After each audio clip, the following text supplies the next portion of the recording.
It's a beautiful Wednesday morning here in Nigeria. Good morning and thank you for joining us on Newspaper Review and High Impact Television. My name is God's Time David. I'll be walking you through stories making rounds on front pages of newspapers in Nigeria and outside Nigeria. We'll also have our analysts join us in the house and, of course, we'll give you COVID-19 updates. But before we cut to the chase this morning, as the process for reviewing the 1999 constitutions gathers momentum, Nigeria are having lots of issues regards the review of the constitution.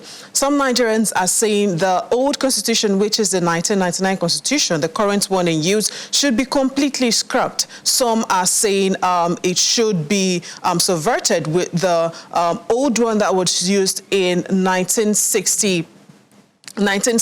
Some persons are saying it should be merged. However, some persons are calling for a review of the constitution. There was a public hearing, a zonal public hearing in some parts of the state that was divided to review this constitution. From Thursday to about Friday, there would be a public national hearing of this constitution. We'll keep you updated on the conversation of reviewing the 1999 constitution. There is also another story of insecurity. The conversation of insecurity is not coming to an end anytime soon, provided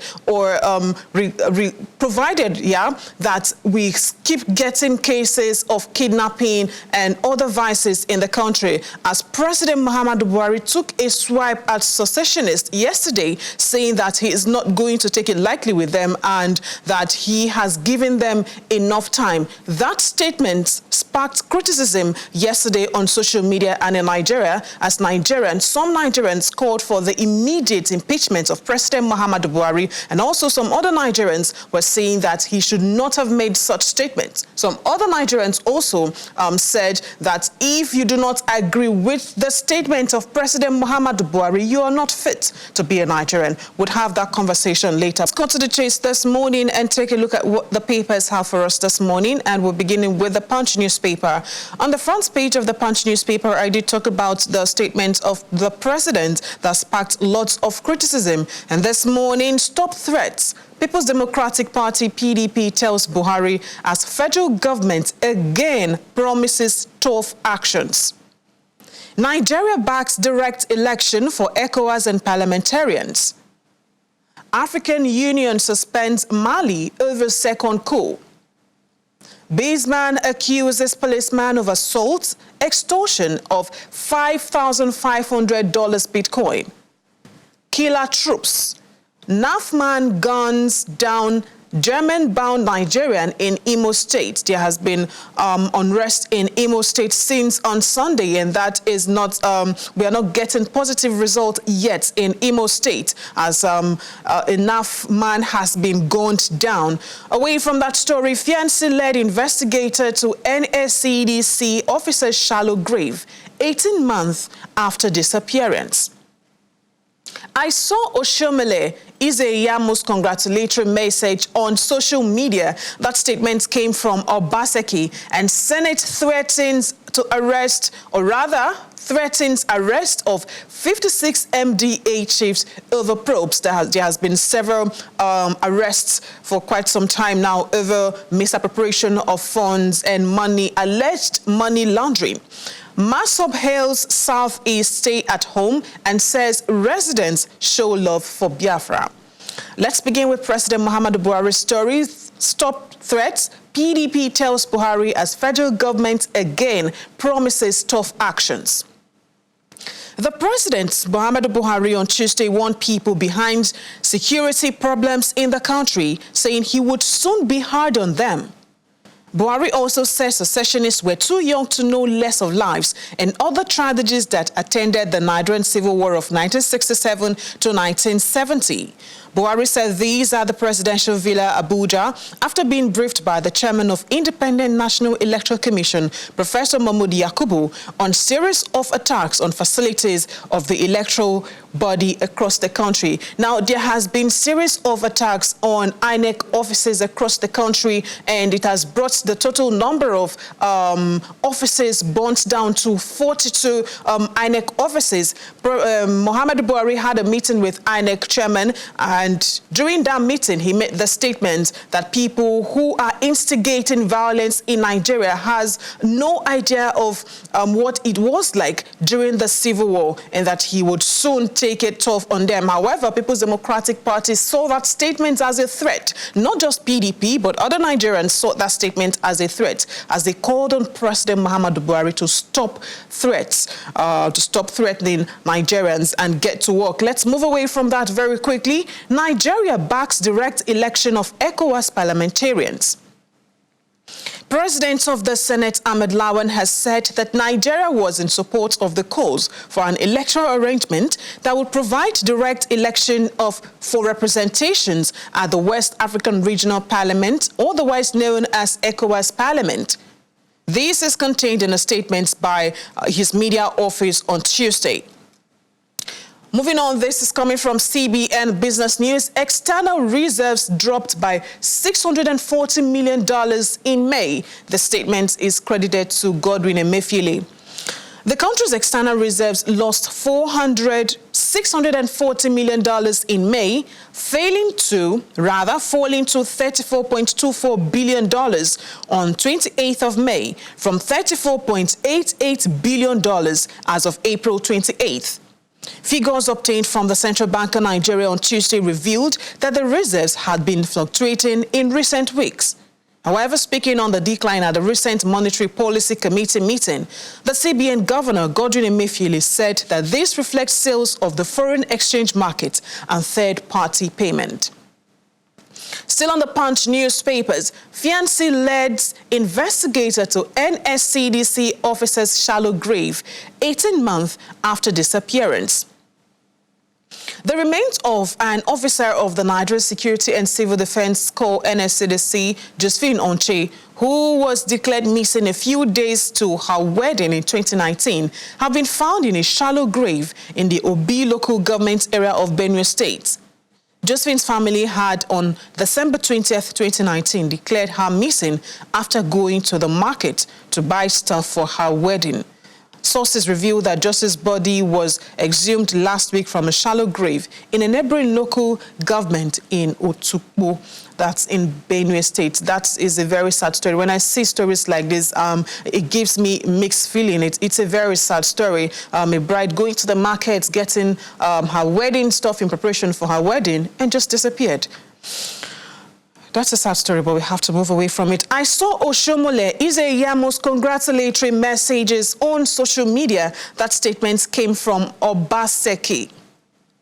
Edo State Governor Godwin Obaseki has denied receiving the congratulatory letters written by the duo of former national chairman of the All Progressive Congress, Adams Oshomole, and the candidate of the APC in the last Edo State governorship election, Pastor Ozagi Ize-Iyamu. Obaseki, who spoke to his supporters along Ring Road, Benin on Tuesday, said a sincere congratulatory message ought to have been written directly to him and not shared on social media. He noted that if the authors were serious, they would have printed them on their letterhead papers with their signatures on them rather than posting it on the internet. Now, this is a conversation of a congratulatory message that this duo, apparently they're taking it very seriously, and it's coming to say that if they were actually serious about the congratulatory message, it would have been done directly and not on social media. I wonder why this is a big deal between the two people. But let's move away from that. We're still taking stories on the Punch newspapers. Senate threatens arrest of 56 MDA chiefs over probe. The Senate Public Accounts Committee on Tuesday threatened to revoke the necessary provisions of the Constitution to compel about 56 agencies of federal government to appear before it from next week. That's on Tuesday. The chairman of the Senate panel, Senator Matthew, said this while addressing journalists after some agencies summoned to appear before it shunned the invitations.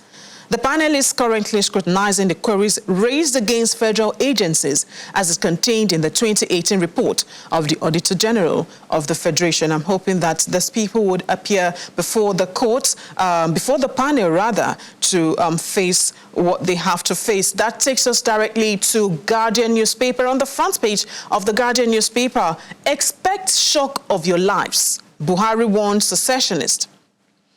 COVID-19, NSCDC discharges additional 1,154 people. Recoveries increase to 159,935.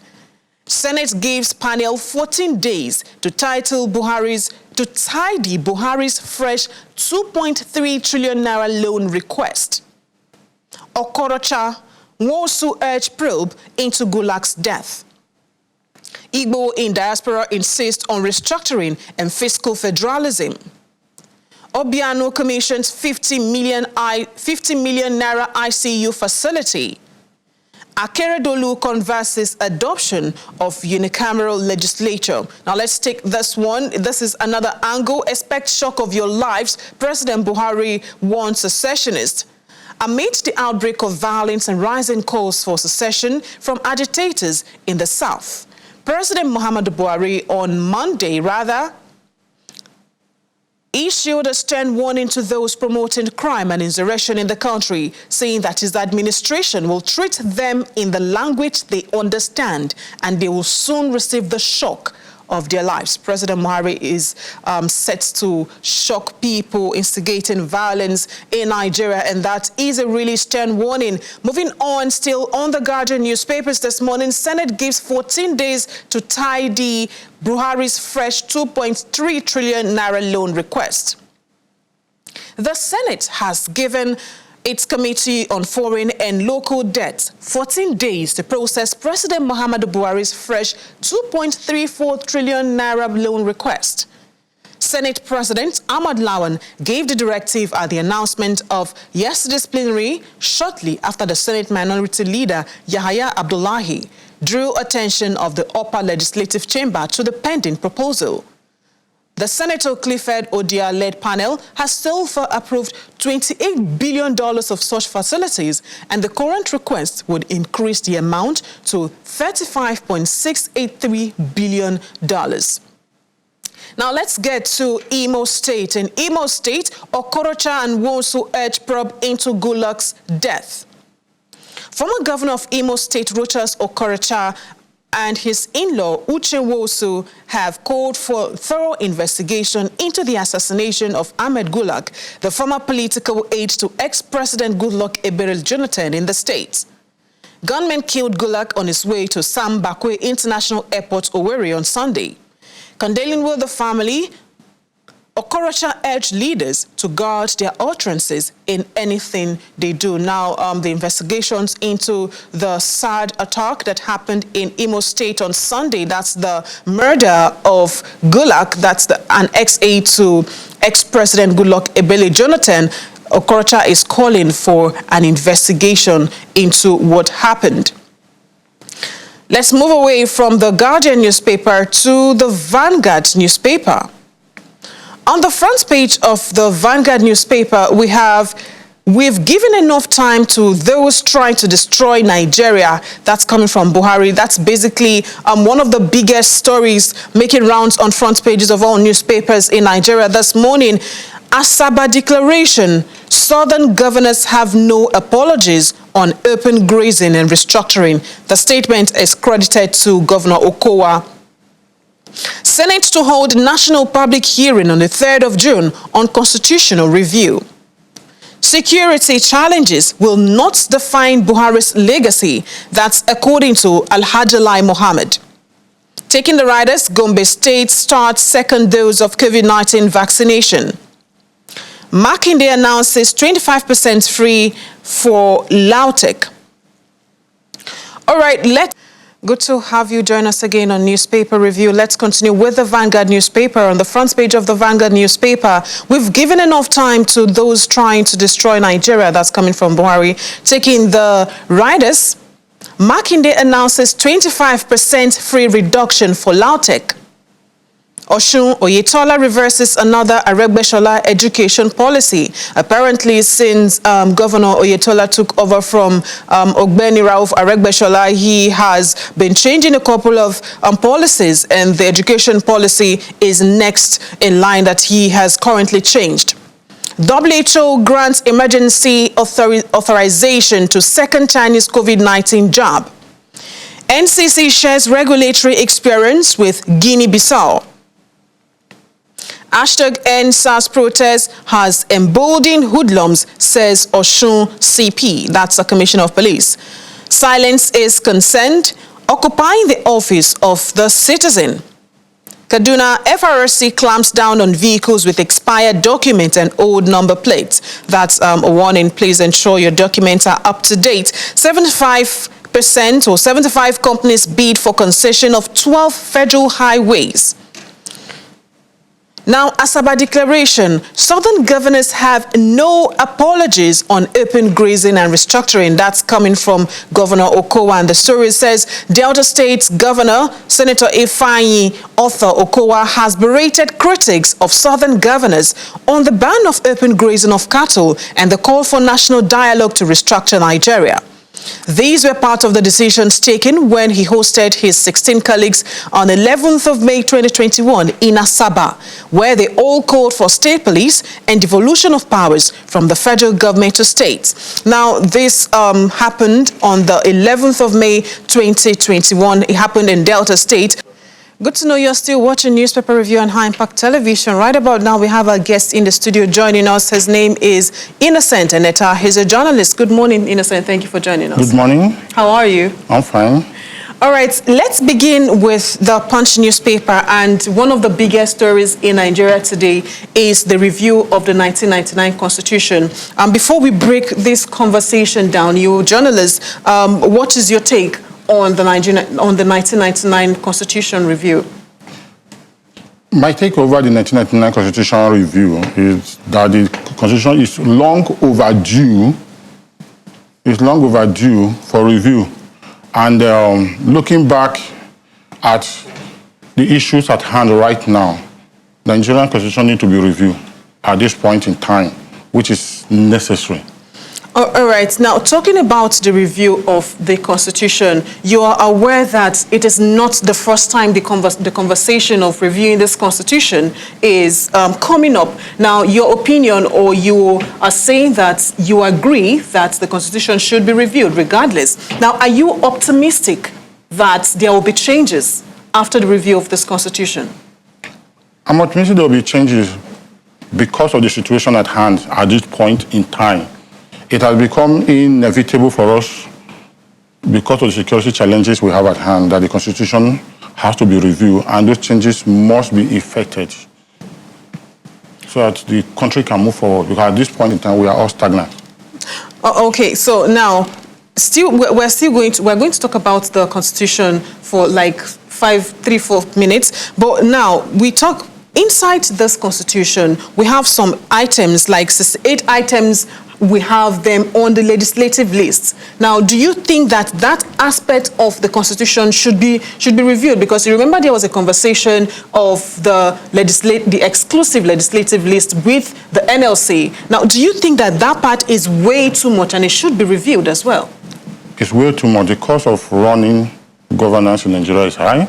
The legislature and the executive take a chunk of the budget, so that should be reviewed. The masses should be at the mind of anybody who is a legislator. So I think that part of the Constitution should be reviewed. Now, what are you looking forward to in the review? What do you think in that part of the Constitution? What are you not comfortable with? I need a total overhauling of that part of the Constitution and the merging of the House to be one. Yeah, but the question is, what don't you like about the Constitution? There are many parts of the Constitution that naturally I'm not comfortable with as a person, but my person shouldn't infiltrate into that constitutional thing. But the general masses, being a journalist, like I tell people, when it comes to certain things, our opinion don't count. We have to look at the masses because we are the voice of the masses. So I think what the masses demand on that aspect of the Constitution is what should be done. If the masses say that the 68 based on the list items on the item is okay for them, fine. But if they think it's not, what do you think? They should inform me. I think it should be scrapped. Okay. Completely. Let's move away from that, still on the Constitution. Now, we still have the conversation of NLC and the minimum wage. There was a time about 2-3 weeks ago that conversations came up that it has to be reviewed. Do you think that the 30,000 naira minimum wage should even be tampered with? Because that's 30,000 naira. The 30,000 minimum wage to me is not a minimum wage. What is it? It's as good as giving somebody money for a recharge card, because it's not even $100 as the present situation. And if you go to the market with a 30,000 naira minimum wage, you come back home with a nylon bag. So how can you run your family on that? So it's not even a minimum wage. That's why I said when we started that the cost of governance is high, and we should look at downsizing the cost of governance so that the citizens can have more benefits of their country. Right now, Joe Biden increased the minimum wage to $15 per hour. That's a lot of money for anybody. I've done jobs for international community and earned a lot of money. So 30,000 naira is no money. You can't even pay a hotel bill. A good and decent hotel bill. So I think the 30,000 minimum wage should not even be tampered with. Rather, it should be an upward review of that minimum wage. All right, before we move away from the constitution conversation, we cannot have the conversation of this constitution review without talking about, because that's one of the important conversations in this constitution review, which is the local government autonomy, devolution of power, legal framework for judicial autonomy and gender inclusion. Now, let's talk about the local government autonomy, the conversation surrounding local government autonomy. Now, what do you have to say regards the review? The local government autonomy has been on back and front for a long time now, and I can't really trust the local government chairman with so much power. Why is that? I can't really trust him, because being the local government chairman and even interacting with some of them, you see, they lost contact with the common man. They lost contact with the people. Because they are in office, they don't want to relate with the people. So if I have my way, even the autonomy should, to a certain point, be controlled. So the local governments, let's say the local government chairman do not have direct contact with the people they governed. Now, how would the federal government from the federal level reach out to the grassroots? The federal government from their federal level will still make use of the local government. We have the CDCs and the CDAs, which even interact more with the people than the local government people. Because living around my community I don't think I've seen my local government chairman coming to do anything. But the CDCs and the CDA have been more active. Okay. We have direct impact with the people. You listen to the people's challenges, you find solutions to it, you reach out to the appropriate authority. Government should actually harness those forums to get to the masses. Okay, I'm looking forward to see how that part of the Constitution would work, because from the local government chairman, you have the local government chairman, you have people who work under the local government chairman, you have the youth council that reports to the local government chairman. So I'm trying to wrap my head around how from the federal level they would relate directly to the people without interference of local government. And I know even part of this constitution, there is a part that stated that there should be new creations of local governments.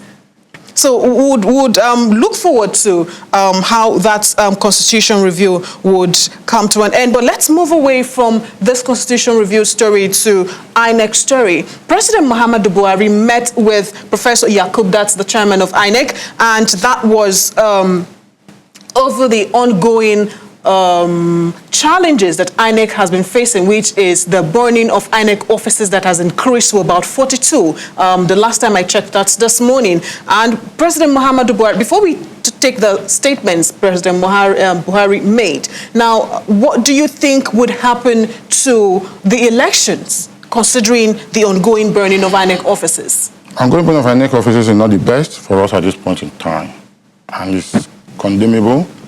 Whoever is responsible for that is not doing us a good.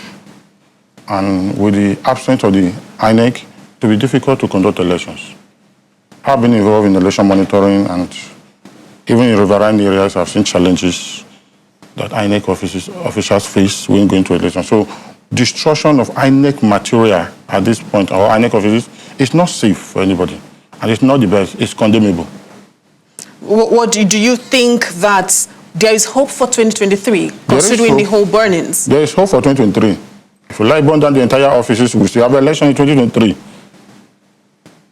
All right, now that brings us to President Buhari's statement yesterday, and that statement, I'm sure you saw the story, the statement sparked criticism. It's like hell was let loose yesterday after President Buhari made that statement, and he said that people who are inciting violence in Nigeria and secessionists should expect the shock of their lives. I read the statement and I saw a video clip how the president said people who are instigating violence or inciting violence in the country had no idea what happened during the Civil War. Now, do you agree with the part of Nigerians who are saying that President Buhari is wrong to have made that statement? Because some persons are saying if you don't agree with the statement President Buhari made, then you should be ashamed to be a Nigerian.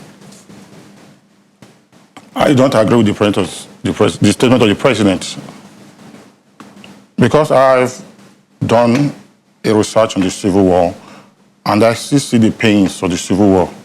So you don't remind the people of the pains.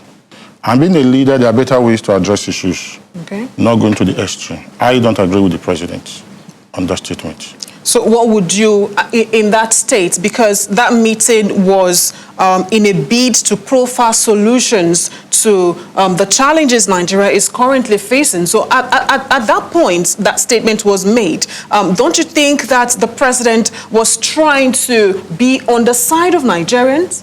The president was trying to be on the side, but knowing the ethnic diversity of the country, statements words are better managed. Okay. Because when they drop, it is difficult to retrieve. There are statements that I can't use in some certain part of the country, because if I do, a lot of issues will go wrong. So when you are making statements because a certain set of people is agitating for one thing or the other, you're also being careful, being the leader and the father of that nation. So it's about being sensitive. About the time. All right, that takes us, before I let you go this morning, very quickly, because since we're talking about insecurity, the headlines, every day when I pick up a paper and I go through a story, I see a story of either kidnapping or abduction or something that has happened that has to do with insecurity. Now, do you think that with the way this country is going, with the way this country is going, do you think that insecurity would come to an end pretty soon? Because a lot of persons live in fear. Take, for instance, in the north. Take, for instance, Imo State. What happened in Imo State on Sunday? I've actually been around the entire nation, and I don't see security coming to an end pretty soon. But I think one of the security challenges which the government, I don't know, which they've refused to tackle, is listening to the yearning of the people. Like I said before, sensitivity is important. I just came back from Umuahia, where I went to, part of my project from 2019 on the Civil War. Okay. And I saw a lot of destruction going through the Umuahia, going through Owerri. Even Aba is currently having an unrest. It reminds me of 2018 when I went on military tour with the former Chief of Army Staff to Northeast and the Sambisa Forest. My heart faints. But I don't see it coming to an end. But I think the citizenry actually need to be involved in the security of the state now. Because those guys are not spirits. Everybody knows everybody. What does that mean? Everybody knows everybody. I mean, everybody knows. The citizenry in that area knows who and who reside among them, know who and who does not reside among them. Okay. So they know who is a security threat and who is not. Security is paramount at this point in time, or else there won't be an election. Okay, thank you so much. We just had a conversation. Thank you for making out time to join us on the show this morning. We're really hoping that pretty soon these challenges would come to an end. Regardless, a lot of Nigerians are still living in fear, but we can do what we have to do all we can to stay safe. There's a saying that goes, if you see something, say something. Exactly. So it will be best, or it is advised, for us to be our brother's keeper. Thank you so much, Ernest, for joining us this morning. Innocent, rather. Thank you. I'm grateful. Thank you. Thank you. Okay. All right. So that was Innocent Eneta, journalist, joined us this morning from Lagos. We talked about stories on reviewing the 99 Constitution and others. That's as much as we can take this morning on Newspaper Review. Thank you for joining us this morning. But remember to join us at 3 p.m. and 9 p.m. for details of these stories and other stories. I'd like to say thank you to our guests for joining us this morning. Remember to always stay safe and have your hand sanitizer on. Have a great day. Bye-bye.